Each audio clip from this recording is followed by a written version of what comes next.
अमरजन public school. Good morning to all. आज का जो ये हमारा विषय है ये हिंदी रीडर है और इसमें अध्याय 7 योग्यता की परीक्षा हम आज पढ़ेंगे। ठीक है, चलो स्टार्ट करते हैं। मुगल वंश के संस्थापक बाबर के पोते अकबर एक प्रतापी और बुद्धिमान बादशाह थे। वे विद्वान और गुरुजनों का बहुत सम्मान करते थे। उनके दरबार में 9 बड़े योग्य मंत्री थे जिन्हें अकबर के नवरत्न के नाम से जाना जाता था। ये सभी नवरत्न राजकाज में बादशाह अकबर की मदद किया करते थे। इन नवरत्नों से बादशाह अकबर बीरबल को सबसे अधिक मानते थे। बुद्धिमानी, सूझबूझ, कुशलता और राजनीति उससे बढ़कर और कोई ना था। बीरबल की बुद्धिमानी एक अकबर को बहुत भरोसा था।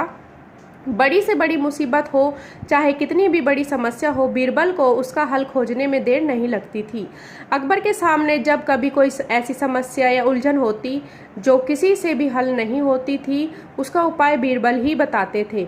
इसलिए दरबार में बीरबल को सबसे ऊंचा स्थान दिया जाता था। अकबर के दरबारी बीरबल की बढ़ती हुई प्रतिष्ठा को देखकर उससे जलते थे। मुसलमान दरबारी तो बीरबल को काफिर समझकर उससे और अधिक चिढ़ते थे। वे किसी बीरबल को नीचा दिखाना चाहते थे। वो बीरबल को कैसे भी करके नीचा दिखाना चाहते थे। तानसेन भी अकबर के 9 रत्नों में से एक थे। तानसेन को दरबार में आए अभी कुछ ही दिन हुए थे और अकबर उनके संगीत पर मोहित थे।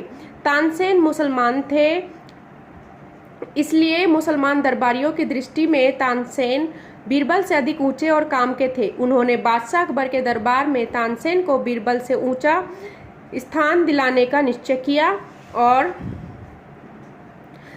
एक दिन कुछ मुसलमान दरबारी इकट्ठे होकर अकबर के पास गए और बोले, जापना, तानसेन जैसा गुणवान दूसरा मिलना कठिन है। योग्यता में तानसेन बीरबल से बढ़कर है। बीरबल तो उनके पैरों की धोवन भी नहीं, इसलिए दरबार में तानसेन को बीरबल से ऊंचा स्थान दिया जाना चाहिए।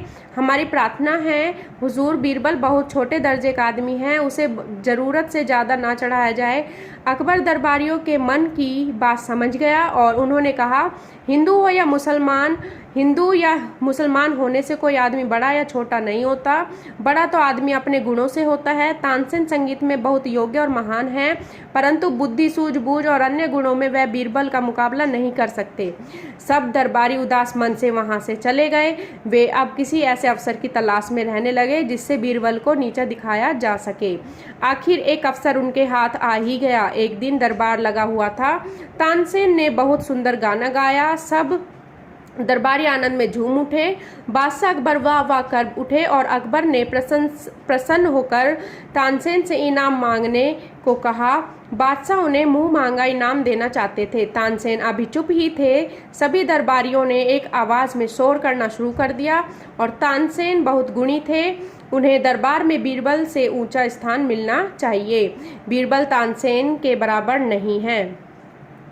बादशाह अकबर ने सबको चुप किया और बोले, तुम सब लोग मजहब का भूत सवार है तुम्हारे ऊपर, इसलिए तुम्हें तानसेन से सारे गुण दिखाई देते हैं और बीरबल में सारे दोष। तो परंतु अगर मजहब की बात ना सोचकर ईमानदारी से देखा जाए तो योग्यता में तानसेन बीरबल की बराबरी नहीं कर सकता। जब दरबारी एक आवाज में चिल्लाए, जापना, दोनों की योग्यता परीक्षा ली जाए। यदि इस परीक्षा में बीरबल तानसेन से बड़े सिद्ध हुए तो हम फिर कभी ना ये बात उठाएंगे। अकबर ने दरबारियों की बात यह मान ली और बोले, अच्छा, समय आने पर दोनों की योग्यता परीक्षा ली जाएगी। फिर और यह तानसेन योग्यता में बीरबल से बड़े निकले तो उन्हें दरबार में बीरबल से ऊंचा स्थान दिया जाएगा, यही उनका इनाम होगा। सभी दरबारी खुश होते हुए चले गए। उस दिन का दरबार समाप्त हो गया। अब दरबारी लोग इस प्रतीक्षा में थे कि कब बीरबल और तानसेन की योग्यता परीक्षा हो। अगले ही दिन बादशाह अकबर ने बीरबल और तानसेन को बुलाया और दोनों के हाथ में एक एक बंद लिफाफा दिया और दोनों को हुक्म दिया कि वे बर्मा देश म्यांमार के राजा के पास जाकर ये लिफाफा या ये पत्र राजा को दे दे और पत्र देने के बाद जैसा वह कहे उनका आदेश का पालन करें। बीरबल और तानसेन दोनों बर्मा देश के राजा के पास पहुंच गए और दोनों ने अपना अपना पत्र पेश किया। राजा ने दोनों के पत्र खोलकर पढ़े। दोनों में यह लिखा था कि इन 2 आदमियों को आपके पास भेज रहा हूँ।